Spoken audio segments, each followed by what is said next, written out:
ರಥಸಪ್ತಮಿ ಸೋಮವಾರದಿಂದ ಶನಿವಾರ ಸಂಜೆ 6 ಗಂಟೆಗೆ.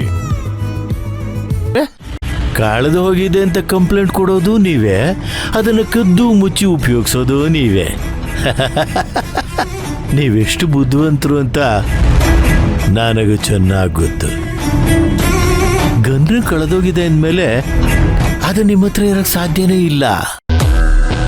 ಹಾಗಾಗಿ ಸುರಭಿ ಮೇಲೆ ಫೈರ್ ಮಾಡಿದ್ದು ನಿಮ್ಮ ಮೇಲೆ ಕೇಸ್ ಆಗೋದಿಲ್ಲ. ಇದೆ ಅಲ್ವಾ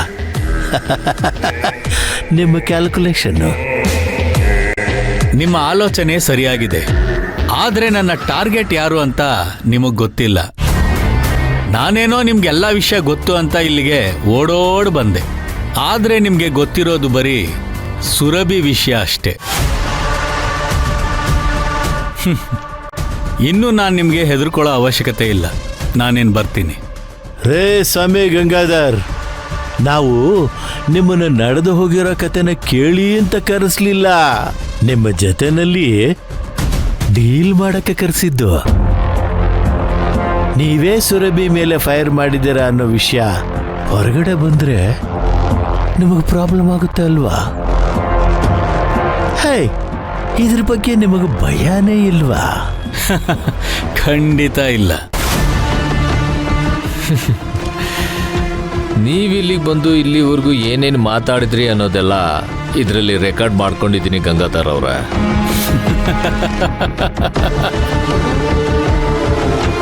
ಇದೆಲ್ಲ ಹಳೇ ಟ್ರಿಕ್ಸು. ನಾನು ಅಷ್ಟೇ. ಇದನ್ನೆಲ್ಲ ನಾನು ಬಂದಾಗಿಂದ ನೀವೇನೇನು ಮಾತಾಡಿದ್ರಿ ಅಂತ ಎಲ್ಲ ರೆಕಾರ್ಡ್ ಮಾಡಿದ್ದೀನಿ.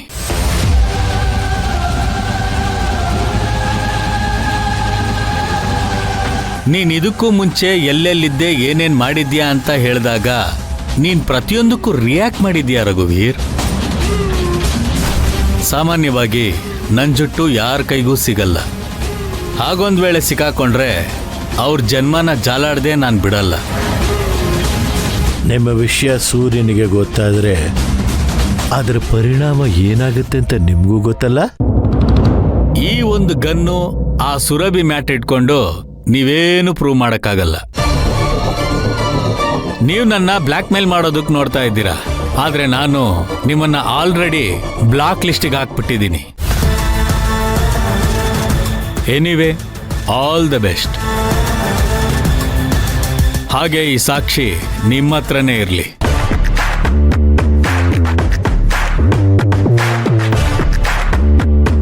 ಹೇ, ದಾರಿ ಬಿಟ್ಟು ನಿಂತ್ಕೊಳ್ಳ.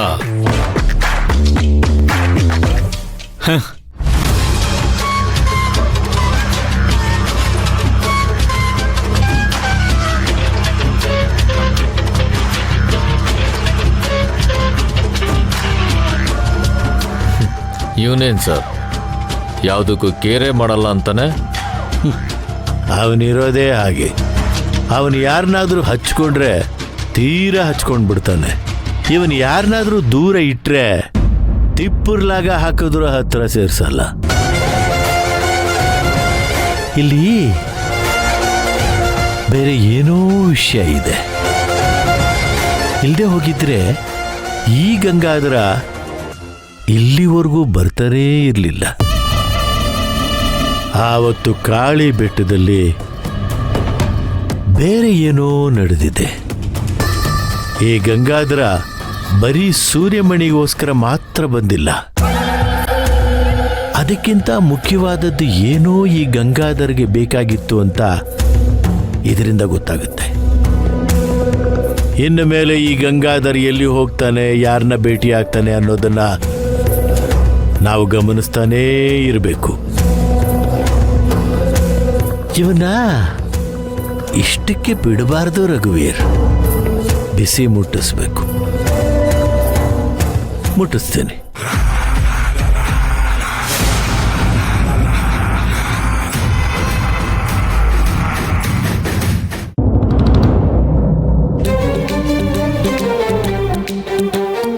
ಇವರು ಸುರಭಿ ಅಲ್ಲ ಅಂತ ಹೇಗಾದ್ರೂ ಮಾಡ್ಕೊಂಡು ಹಿಡಿಬೇಕಲ್ಲ. ಎಲ್ರು ಅವ್ರವ್ರ ಪ್ರಯತ್ನ ಮಾಡ್ತಾವ್ರೆ, ನಾನು ಏನು ಮಾಡ್ತಾ ಇಲ್ಲ. Waste body ಆಗ್ಬಿಟ್ನಲ್ಲ.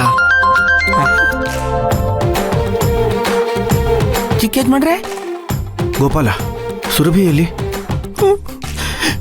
ಏನ್ ಚಿಕ್ಕೇಜ್ ಮಾಡ್ರಿ ಹಿಂಗೆ ಹೇಳ್ತಾ ಇದ್ದೀರಾ? ಸುರಭಿ ಅವ್ರು ಕಳೆದೋಗೋರಂತೆ ತಾನೆ ನಾವು ನೀವೆಲ್ಲ ಸೇರ್ಕೊಂಡು ಹುಡುಕ್ತಾ ಇರೋದು. ಸುರಭಿ ಹೆಸರು ಹೇಳ್ಕೊಂಡು ಬಂದಿರೋ ಆ ಹುಡುಗಿಯಲ್ಲಿ ಅಬ್ಬಾ ಅವರ ಚಿಕ್ಕೇಜ್ ಮಾಡ್ರೆ ಈಗ ತಾನೇ ತೋಟದ ಕಡೆ ಹೋಗ್ತೀನಿ ಅಂತ ಹೇಳ್ಬಿಟ್ಟೋದ್ರು. ಇಲ್ಲೇ ಹೋಗ್ತಾ ಇದ್ರೆ ಇರಿ ಕೊಡ್ತೀನಿ. ಬೇಡ, ನಾನು ನಿನಗೆ ಆಮೇಲೆ ಫೋನ್ ಮಾಡ್ತೀನಿ. ಹೌದಾ? ಈಗ ಕೊಡೋದು ಬೇಡವಾ? ನೀವು ನೆಕ್ಸ್ಟ್ ಟೈಮ್ ಫೋನ್ ಮಾಡಿದಾಗ ತಗೊಂಡೋಗಿ ಕೊಡ್ಲಾ? ಆಗ್ಲಿ ಚಿಕ್ಕೇಜ್ ಮಾಡ್ರೆ. ಇಡೋ ಫೋನು.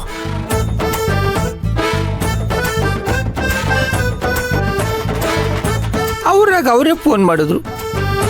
ಸುರಭಿ ಅವ್ರು ಎಲ್ಲಿ ಅಂತ ಕೇಳಿದ್ರು. ತೋಟಕ್ಕೆ ಹೋಗ್ತಾವ್ರೆ ಅಂದೆ. ಫೋನ್ ಕೊಡು ಅಂದ್ರು, ಕೊಡ್ತೀನಿ ಅಂದೆ. ಇದ್ರಲ್ಲಿ ಅಂದೇನಾದ್ರು ತಪ್ಪಾ?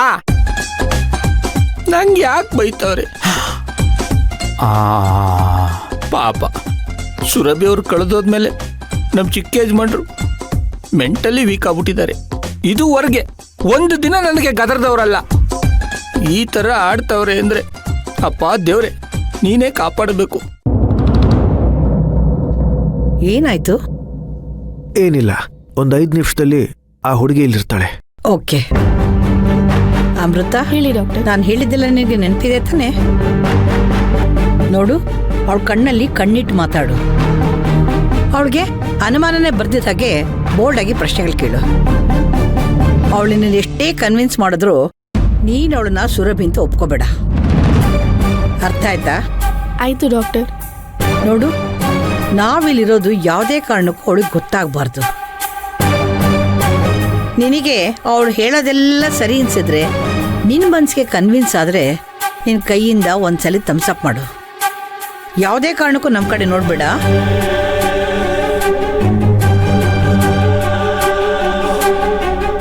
ನಂದೇ ಕಾಲ್ ಅಟೆಂಡ್ ಮಾಡು. ನೀವು ಮಾತಾಡೋದೆಲ್ಲ ನಾನು ಕೇಳಿಸ್ಕೋಬೇಕು. ಯಾವುದೇ ಕಾರಣಕ್ಕೂ ಕಾಲ್ ಕಟ್ ಮಾಡಬೇಡ. ಕಾಲ್ ರಿಸೀವ್ ಮಾಡು. ಡಾಕ್ಟರ್, ಆ ಹುಡುಗಿ ಇನ್ನೇನು ಬಂದ್ಬಿಡ್ತಾಳೆ.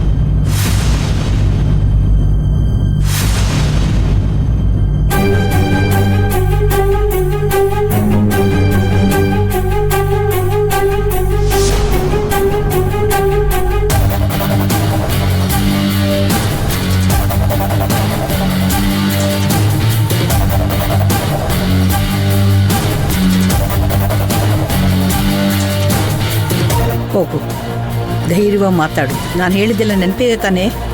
ಹೋಗು.